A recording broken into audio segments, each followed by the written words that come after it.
ठीक है, Q1 से Q2 इसकी दिशा है। ये जो फोर्स होगा ना F21 फोर्स, उसकी ही दिशा में होगा ये यूनिट वेक्टर। अरे यूनिट वेक्टर है तो वेक्टर तो है ही ना, तो दिशा तो होगी कुछ ना कुछ इसकी। किस तरफ होगी? जिस दिशा में आपका F21 फोर्स होगा, यानी कि फोर्स ऑन 2 ड्यू टू 1 होगा, उस ही फोर्स की दिशा में आपके पास ये यूनिट वेक्टर रहेगा। या ठीक है, बिल्कुल सेम तरीके से। इसलिए क्या लिखा है? सिमिलरली, क्योंकि सेम तरीका ही लगेगा। जिस हिसाब से अपन बढ़ते बढ़ते यहां तक पहुंचे हैं, वैसे ही बढ़ते बढ़ते इसके लिए यहां तक पहुंच जाएंगे। ठीक है, हिसाब electric force on charge Q1 due to charge Q2 पहले निकाला था इस पर, इसकी वजह से। अब निकालेंगे इस पर, इसकी वजह से। सिंपल, और क्या है। तो हेलो माय डियर फ्रेंड्स, तो कैसे हैं आप लोग? उम्मीद करता हूँ बहुत ही स्वस्थ होंगे, मस्त होंगे, अपनी लाइफ में जबरदस्त होंगे। तो चलिए शुरू करते हैं आज का लेक्चर। लेक्चर नंबर है 15 हमारी चैप्टर 1 की सीरीज का, और आज हम करने जा रहे हैं vector representation of Coulomb's law. Vector representation, आप इसको समझ सकते हैं सदिश रूपांतरण, कूलम्ब के नियम का सदिश रूपांतरण। ठीक है, हिंदी में इसको इस प्रकार से रीड किया जा सकता है। ठीक है, देखते हैं किस हिसाब से अपन कूलम्ब के लिए कूलम्ब्स लॉ को जो है वेक्टर फॉर्म में लिख सकते हैं, वो अपन अब यहाँ पर देखने जा रहे हैं। देखिए, since force is a vector quantity, हमें पता है कूलम्ब्स लॉ क्या दे रहा है? दो चार्जेस के बीच का फोर्स ही तो दे रहा है। और हमें ये पता है कि फोर्स जो है वो एक वेक्टर क्वांटिटी है, इसलिए यूजफुल होगा लिखना कूलम्ब्स लॉ को वेक्टर फॉर्म में, क्योंकि कूलम्ब्स लॉ बेसिकली फोर्स ही दे रहा है, एक इलेक्ट्रिक फोर्स ही दे रहा है दो चार्जेस के बीच का। इसलिए कूलम्ब्स लॉ को वेक्टर फॉर्म में लिखना यूजफुल होगा, क्योंकि कूलम्ब्स लॉ फोर्स दे रहा है और फोर्स वेक्टर क्वांटिटी। क्या? और अब हम कूलम्ब्स लॉ का वेक्टर फॉर्म लिखने के लिए हमने कंसीडर किया कि हमारे पास 2 पॉइंट चार्जेस है Q1 और Q2, हमारे पास 2 पॉइंट चार्जेस है, और उन दोनों का पोजीशन वेक्टर कुछ R1 और R2 है वैक्यूम में। ये लिखना जरूरी है ताकि जब अपन कूलम्ब्स लॉ का इस्तेमाल करें तो हम इजीली एप्सिलॉन नॉट का डायरेक्टली यूज कर सके रादर देन एप्सिलॉन एम। भाई अगर मीडियम नहीं पता होगा तो यहाँ पर एप्सिलॉन एम लिखना पड़ेगा, लेकिन अब स्पेसिफाई कर दिया कि वैक्यूम ही है तो हम डायरेक्टली एप्सिलॉन नॉट इस्तेमाल कर सकते हैं, इसलिए यहाँ पर वैक्यूम लिखा है, याद रखना। अब जैसा कि हमने बोला है उसी चीज को हम ड्रॉ कर देते हैं। तो हमने क्या देखा? हमने देखा कि हमने क्या कंसीडर किया कि 2 पॉइंट चार्जेस है Q1 Q2, 2 point charges consider किए। पहला पॉइंट चार्ज है Q1 और ये है दूसरा पॉइंट चार्ज Q2। दोनों के पोजीशन वेक्टर भी डिफाइन कर दिए। पोजीशन वेक्टर के लिए, पोजीशन डिफाइन करने के लिए कुछ ना कुछ रेफरेंस प्लेन होना चाहिए, कार्टेशियन प्लेन होना चाहिए जिससे मेजर कर सके, कुछ ना कुछ ओराइजिन पॉइंट होना चाहिए। तो हमने माना कि अपना कोई कार्टेशियन प्लेन रहा होगा, ये ओराइजिन पॉइंट है। और Q1 का पोजीशन वेक्टर हमने डिफाइन किया R1 वेक्टर, जैसा कि हमने लिखा है, और Q2 चार्ज का पोजीशन वेक्टर हमने डिफाइन किया R2 वेक्टर। यहां तक पिक्चर क्लियर है? यस सर, साफ साफ दिख रहा है Q1 का R1 है, Q2 का R2 है। सिंपली आपने ड्रॉ करा है पोजीशन वेक्टर को। पोजीशन वेक्टर यानी कि यहां से इसकी दूरी, ये पोजीशन, ऑब्वियस सी बात है उसी तरफ जाएगा।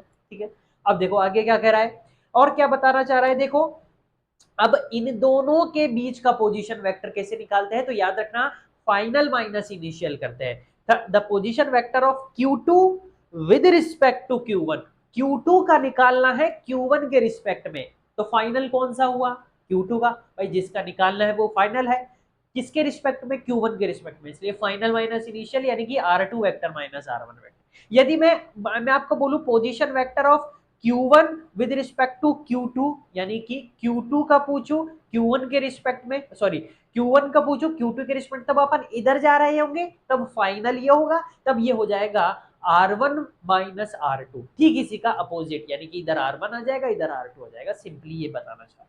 ठीक है, तो अपन ने ये डिफाइन किया R21 वेक्टर, इसको अपन R21 बोलेंगे, यानी कि कहां से कहां जा रहे हैं?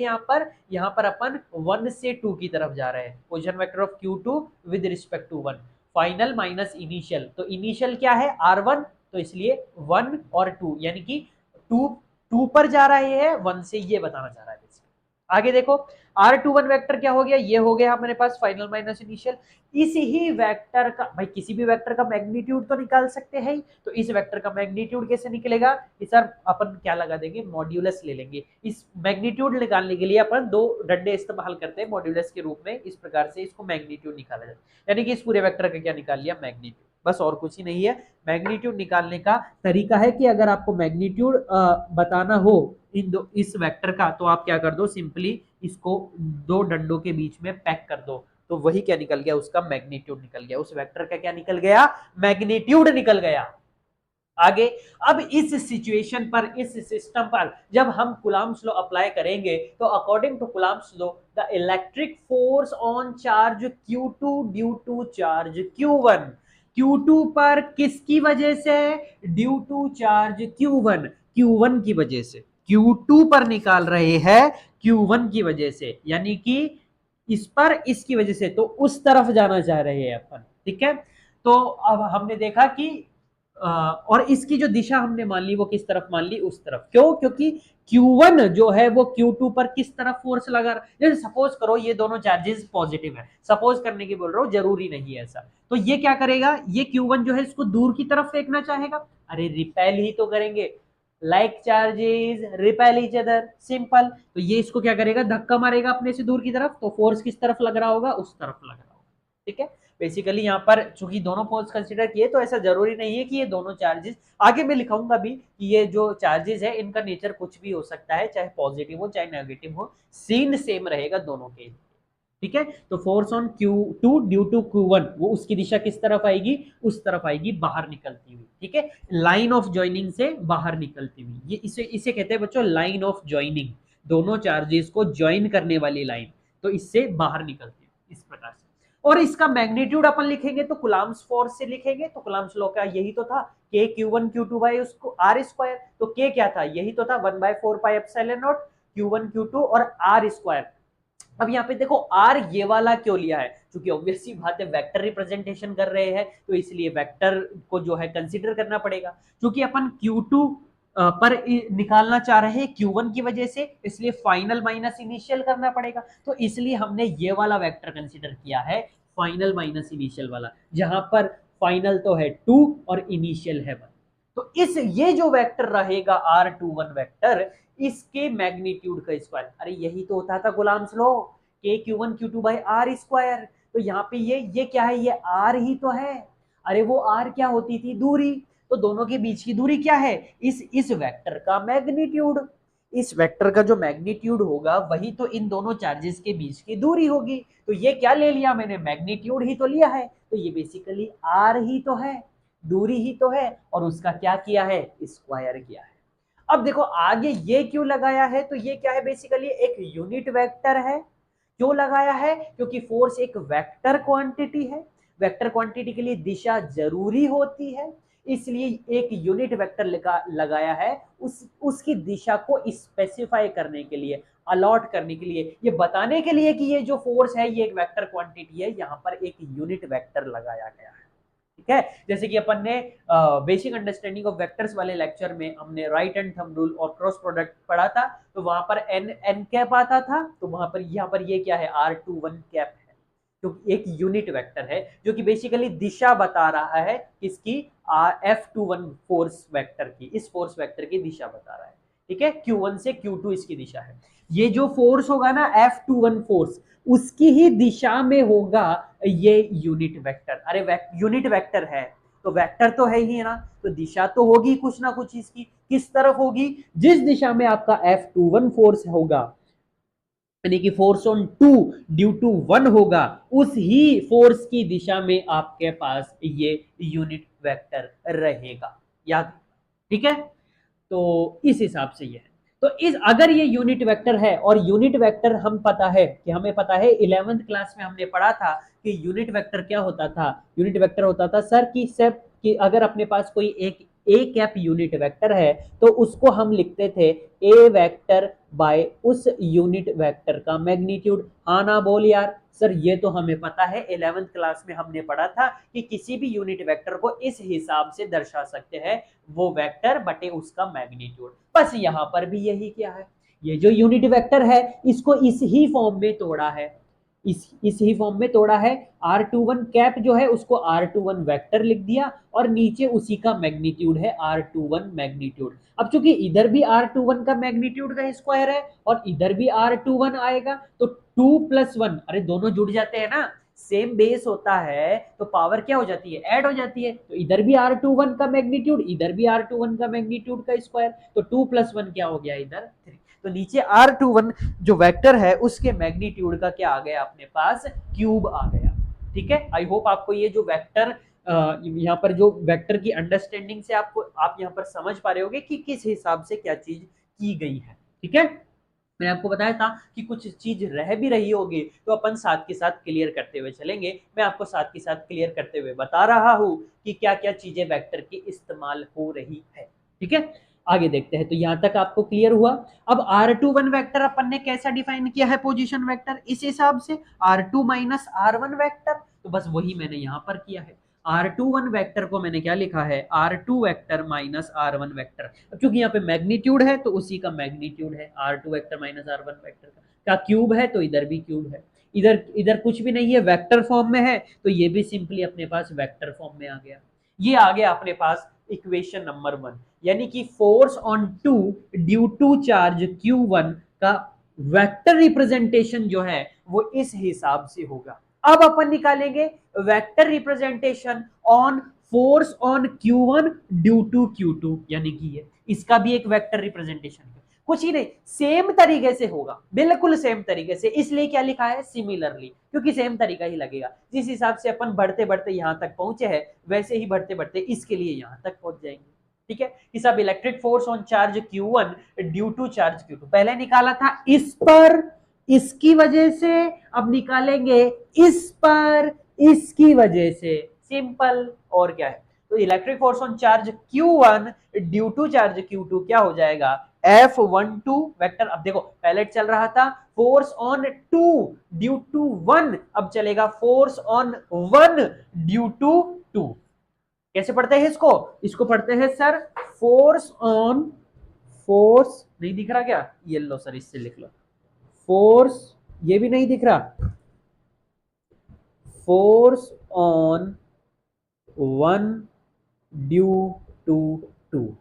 हालांकि मैंने आपको यहाँ पे लिखा रखा है electric force on charge Q2 due to charge Q1, तो ये वही बात है, मैंने इसको शॉर्ट फॉर्म में लिख दिया। और क्या, तो ये क्या हो जाएगा, वही Coulomb's law, Coulomb's force 1/4πε0 Q1 Q2 by R square. अब यहाँ पे जो R स्क्वायर लेंगे वो ये वाला नहीं होगा, हालांकि मैग्नीट्यूड तो दोनों का ही सेम है। आपको ये याद यहाँ पर पता होना चाहिए कि मैग्नीट्यूड दोनों का ही सेम है, चाहे R12 वेक्टर हो, इसका मैग्नीट्यूड हो, या फिर अपने पास R21 वेक्टर हो, दोनों ही वेक्टर का मैग्नीट्यूड तो सेम ही है। अरे यार दोनों बेसिकली दिशा ही तो बता रहे हैं इन दोनों के बीच की, इन दोनों, सॉरी दिशा नहीं, दूरी, दोनों बेसिकली R12 वेक्टर हो चाहे R21 वेक्टर हो, दोनों बेसिकली दूरी ही बता रहे हैं Q1 और Q2। अरे यहां से यहां चलने, यहां से जब मैं यहां जाऊंगा तब जो दूरी होगी क्या वो कम हो जाएगी या बढ़ जाएगी जब मैं यहां से यहां आऊंगा, नहीं, ऑब्वियस सी बात है, चाहे मैं यहां से यहां चल जाऊं, यहां से यहां चल जाऊं, अगर ये दोनों फिक्स है, एक जगह है,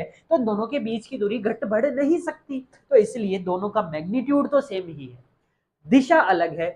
यहां से यहां जाऊंगा तो दिशा उस तरफ है, यहां से यहां आऊंगा तो दिशा इस तरफ है, दिशा अलग है, मैग्नीट्यूड सेम है, याद रखना।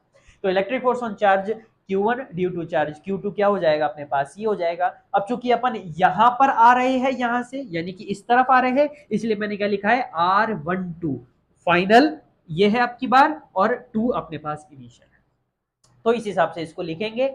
और वही जैसा कि ऊपर करा था ठीक वैसा ही मैंने यहाँ पे आपको यहाँ पर लिखा दिया है। और यहाँ पर जो R12 वेक्टर है ये कहां से कहां जा रहा है, ये Q2 से Q1 की तरफ जा, पहले अपन जा रहे थे यहां से इस तरफ, अब अपन यहां से इस तरफ आ रहे हैं, इसलिए Q2 से Q1, तो अपने पास फोर्स क्या बन जाएगा, इस हिसाब से ये बन जाएगा। यहाँ पे मैंने क्या करा, R12 को खोल दिया, भाई R21 को भी तो खोला था R2 माइनस R1 में, वैसे ही R12 को खोल दिया R1 माइनस R2 में, R12 को खोल दिया R1 माइनस R2। तो ये भी एक तरीके से वेक्टर फॉर्म है कुलाम्स लॉ का, जो कि कुलाम्स लॉ का या कुलाम्स फोर्स का वेक्टर फॉर्म है। ठीक है, यहां तक नोट करो, फिर इसके आगे बढ़ते हैं अपन, नोट कर लो फटाफट, 1 2 3 4। तो आई होप आपने नोट कर लिया होगा। अब आइए देखते हैं आगे क्या कह रहा है। तो यहां तक हमने देखा, अब देखो क्या कह रहा है ये, कि सब now since R12 vector and R21 vector, ये जो आया है ना अपने पास, ये वाला वेक्टर, यानी कि ये दोनों यूनिट वेक्टर जो आए हैं अपने पास, ये दोनों यहाँ पर जो आए थे, वो दोनों के दोनों अपोजिट यूनिट वेक्टर्स है, वो दोनों के दोनों वेक्टर्स अपोजिट यूनिट वेक्टर्स है। या ऐसे कह लो कि ये वाला वेक्टर हमारे पास और ये वाला, ये जो दोनों इक्वेशन, जो मेन इक्वेशन थी, इसमें ये वाला वेक्टर और ये वाला जो वेक्टर है, ये दोनों भी तो अपोजिट ही वेक्टर्स है। इन दोनों ही वेक्टर्स के बिहाफ पर हम ये कह सकते हैं कि ये वाला जो फोर्स है, फोर्स ऑन 2 ड्यू टू 1, ये बेसिकली नेगेटिव ही है। किसका? फोर्स ऑन 1 ड्यू टू 2, यहां पर आएगा 1 ड्यू टू 2। यानी कि ये दोनों जो फोर्सेस है, ये वाला फोर्सेस और ये वाला forces, force on 2 due to 1 and ये वाला forces force on 1 due to 2, ये दोनों ही फोर्सेस आपस में जो है नेगेटिव डायरेक्शन, यानी कि बेसिकली अपोजिट है। अरे ये दोनों वेक्टर, ये वाला वेक्टर और ये वाला वेक्टर अपोजिट डायरेक्शन के है, मैग्नीट्यूड भले ही सेम है लेकिन डायरेक्शन अपोजिट है, इसलिए ये दोनों फोर्सेस की भी डायरेक्शन कैसी है? अपोजिट है। अपोजिट डायरेक्शन है, इसलिए यहां पर क्या लगा रखा है? नेगेटिव साइन लगा रखा है। और इक्वल है, इसका मतलब मैग्नीट्यूड इक्वल है। अरे इसका मतलब ये भी तो है कि फोर्स ऑन 1 ड्यू टू 2 का मैग्नीट्यूड बराबर है फोर्स ऑन 2 ड्यू टू 1 वाले फोर्सेस का। ये दोनों फोर्सेस जो है इनका मैग्नीट्यूड बराबर है, लेकिन डायरेक्शन कैसी है? अपोजिट है। यहाँ पर नेगेटिव साइन क्या बता रहा है कि डायरेक्शन कैसी है? अपोजिट है, लेकिन मैग्नीट्यूड कैसा है? वो सेम है। ठीक है, तो ये अब ये वाला सीन जो है ये आपने कहां पर दे रखा है? Equal forces and opposite direction, ये आपने कहां देख रखा है? बताओ, याद करो, आगे पढ़ते हैं। So we get to know that the force acting due to two charges are equal in magnitude, ये देखो आ गया ना, equal in magnitude but opposite in direction. Direction में अपोजिट है लेकिन मैग्नीट्यूड में इक्वल है। ये चीज यहां पर मैंने लिख भी दी आपको वर्ड्स में। Whatever kind of charges दे में, चाहे पॉजिटिव चार्जेस हो, अरे ये जो दोनों चार्जेस लिए ना Q1 और Q2, ये दोनों चार्जेस किसी भी नेचर के हो, चाहे ये दोनों पॉजिटिव हो, एक पॉजिटिव हो एक नेगेटिव हो, चाहे ये दोनों पॉजिटिव हो, चाहे ये दोनों नेगेटिव हो, चाहे एक पॉजिटिव और एक नेगेटिव हो, ये दोनों रहेंगे तब भी, तब उस सिचुएशन में इनकी डायरेक्शन क्या होगी? Force on 2 due to 1 and force on 1 due to 2 की। तब इस केस में ये रहेगी ये वाली। ये अगर ये वाली सिचुएशन रहेगी कि सब दोनों चार्जेस नेगेटिव है, तब इनकी डायरेक्शन हो जाएगी ये। और जब ये वाला सीन रहेगा तब क्या हो जाएगा? सॉरी सॉरी सॉरी, इस केस में भी तो सेम ही होगा ना। इस केस में भी क्या होगा? सेम ही होगा। लेकिन अगर अपोजिट चार्जेस है तब ये क्या हो जाएंगे? तब ये जो है आपस में क्या करेंगे? अट्रैक्ट करेंगे। देखो, डायरेक्शन मैग्नीट्यूड इक्वल है लेकिन डायरेक्शन अपोजिट है, दोनों ही केस में, सिमिलर चार्जेस के केस में। लेकिन अगर अनलाइक चार्जेस है तो उस केस में भी डायरेक्शन अपोजिट ही है और मैग्नीट्यूड सेम ही है। दोनों का मैग्नीट्यूड जो होगा, इस वाले फोर्स का और इस वाले फोर्स का मैग्नीट्यूड बराबर ही होगा, लेकिन डायरेक्शन इस केस में भी अपोजिट है और इस केस में भी अपोजिट है। लाइक चार्जेस के केस में भी डायरेक्शन अपोजिट है और मैग्नीट्यूड इक्वल है, और अनलाइक चार्जेस के केस में भी डायरेक्शन अपोजिट है और मैग्नीट्यूड इक्वल है। तो इस बिहाफ पर अपन कह सकते हैं कि Coulomb's law is in accordance with Newton's third law of motion. Newton's का थर्ड लॉ ऑफ मोशन आप 11वीं क्लास में जाकर के, 11वीं क्लास की कॉपी पलट करके जब आप देखोगे और पेजेस पलट के, तो आपके पास न्यूटन्स थर्ड लॉ इस ही प्रकार का दिखेगा। Every action has equal and opposite reaction में आपके पास इसी प्रकार की इक्वेशन दिखेगी। ठीक है, तो ये था बच्चों आपके पास vector representation of Coulomb's law. कितना हो गया है वक्त? अच्छा खासा हो गया है। यही था आपके पास वेक्टर रिप्रेजेंटेशन। कुछ क्वेश्चंस करेंगे आने वाले लेक्चर्स में इस पर। ठीक है, बस तब तक के लिए स्वस्थ रहिए, मस्त रहिए, अपनी पढ़ाई में व्यस्त रहिए। All the very best.